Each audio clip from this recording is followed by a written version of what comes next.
بسم اللہ الرحمن الرحیم۔ اگر کسی درخت کو گرانا ہے تو اس کی جڑوں کو کمزور کر دینا چاہیے، تو وہ درخت خود بخود گر جاتا ہے۔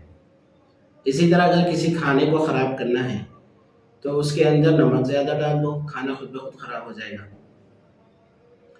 اسی طرح اگر کسی معاشرے کو، خاص طور پر مسلمانوں کے معاشرے کو اگر خراب کرنا ہے اور مسلمانوں کو دین سے دور کرنا ہے تو اس کا بہترین طریقہ یہ ہے کہ مسلمانوں کے جو عام لوگ ہیں ان کو علماء سے کاٹ دو، علماء سے الگ کر دو، علماء سے الگ کر دو تو معاشرہ جو ہے، اسلامی معاشرہ، دینی معاشرہ خود بخود بگڑ جائے گا۔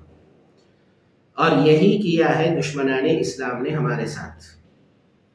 ہم مسلمانوں کے لیے سب سے بڑا المیہ یہ ہے کہ تاریخ کا اگر آپ مطالعہ کریں تو بہت لمبی تاریخ ہے۔ میں اس لمبی تاریخ کو بیان کرنا نہیں چاہتا، بہت لمبی تاریخ ہے اور اس لمبی تاریخ کو بیان کرنے کا ہمارے پاس موقع بھی نہیں ہے اور ہمارے پاس وقت بھی نہیں ہوتا ہے۔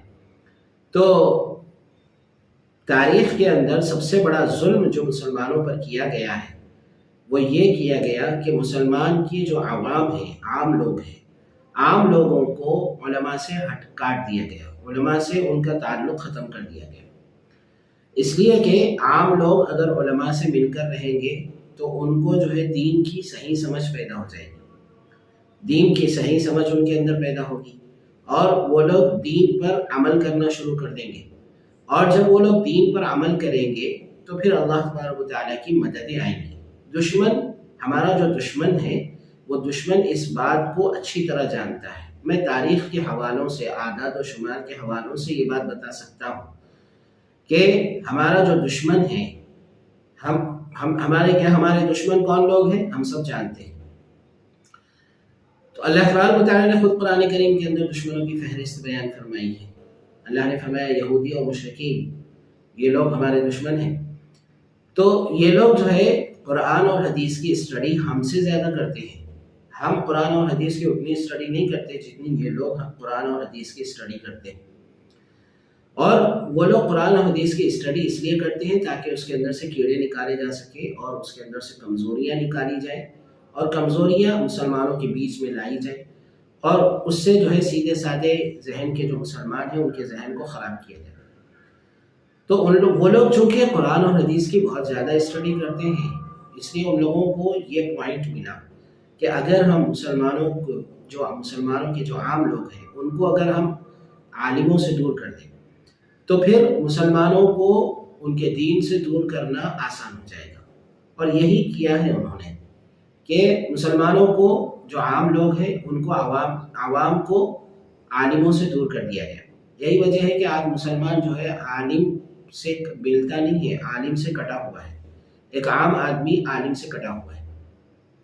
جب عام آدمی عالم سے کٹا ہوا ہے تو پھر اس کے اندر دین کی صحیح سمجھ کیسے آئے گی، پھر وہ دین پر کیسے عمل کرے گا۔ آج ہم لوگوں کا سب سے بڑا المیہ یہ ہے، اس لیے ہم لوگوں کو اس بات کی طرف توجہ دینے کی ضرورت ہے کہ ہم عوام جو لوگ ہیں ہم عالموں سے ملنے کی کوشش کریں، ان سے تعلقات بنائیں، ان سے کانٹیکٹ کریں، ان کی صحبت میں بیٹھیں، ان کے پاس جائیں، اپنی زندگی میں سے کچھ وقت نکالیں، ان کے پاس بیٹھیں، ان سے قرآن سیکھیں، اپنے دین کو سیکھیں۔ دن میں ایک آدھا گھنٹہ اگر ہم اپنے وقت میں سے نکال لیں، 24 گھنٹے میں سے اگر آدھا گھنٹہ ہم نکال لیں تو اس سے جو ہے ہمارے دین کی نالج بڑھتی رہے گی اور ہمارے لیے اپنے دین پر عمل کرنا آسان ہوگا۔ جب ہم اپنے دین پر عمل کریں گے تو اللہ تبارک و تعالیٰ کی مدد خود بخود آئے گی اور اللہ تبارک و تعالیٰ پھر جو ہے ہماری پریشانیوں کو بھی دور فرمائے گا۔ اصل میں ہوتا کیا ہے کہ ہم جو ہے غلط فہمی کا شکار ہو جاتے ہیں۔ ہم یہ سمجھتے ہیں کہ دین آسان ہے۔ ہاں بھائی دین آسان ہے، اللہ کے رسول نے فرمایا دین یسر، دین آسان ہے، قرآن بھی آسان ہے، سمجھ میں آ جاتا ہے۔ لیکن آپ اس بات سے تو انکار نہیں کریں گے کہ قرآن آسان ہے اور قرآن تو ہر ایک کے سمجھ میں آتا ہے، لیکن ہر ایک کو پورا کا پورا قرآن سمجھ میں آ جائے؟ اور کیا آپ اس بات کا بھی انکار کریں گے کہ ہر ایک کی سمجھ برابر ہوتی ہے؟ یعنی ایک چھوٹا بچہ ہے، چھوٹے بچے کی جو سمجھ ہے بڑے آدمی کی بھی وہی سمجھ ہوتی ہے؟ ایسا نہیں ہوتا۔ یعنی ایک عالم قرآن کا فہم جتنا رکھتا ہے ایک عام آدمی قرآن کا فہم اتنا نہیں رکھتا۔ ہاں قرآن ہر ایک کو سمجھ میں آتا ہے، قرآن کا فہم ہر آدمی حاصل کرتا ہے، لیکن قرآن کا فہم عالم کو جتنا ہوتا ہے ایک عام آدمی کو کیسے ہو سکتا ہے؟ تو اس لیے جو ہے عام آدمی کو عالموں سے جوڑ کر رہنا چاہیے، اور عالموں سے جوڑ کر ان سے اپنے دین کو سیکھنا چاہیے، اپنے دین کی باتوں کو، اپنے دین کے فنڈامنٹلز کو سیکھنا چاہیے اور دین پر عمل کرنا چاہیے، تاکہ اللہ تبارک و تعالیٰ کی رحمتیں اور اللہ کی برکتیں ہمارے اوپر نازل ہوں۔ اللہ تعالیٰ کہیں نہ سننے سے زیادہ عمل کی